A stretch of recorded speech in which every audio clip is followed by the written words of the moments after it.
नमस्कार, स्वागत है आपका न्यूज फ्लैश में। मैं हूं आपके साथ सलोनी। बढ़ते हैं खबरों की ओर। वेस्ट सेंट्रल रेलवे मजदूर संघ के नेतृत्व में बयाना स्टेशन पर रेल कर्मियों ने एनपीएस के खिलाफ जमकर प्रदर्शन किया और ओल्ड पेंशन स्कीम लागू करने की मांग दोहराई।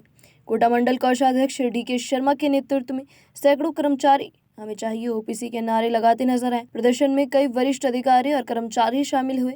उद्देश्य था कि कर्मचारियों की आवाज सरकार तक पहुंचे। अभी तक के लिए इतना ही और खबरों के लिए बने रहिए न्यूज फ्लैश के साथ। नमस्कार।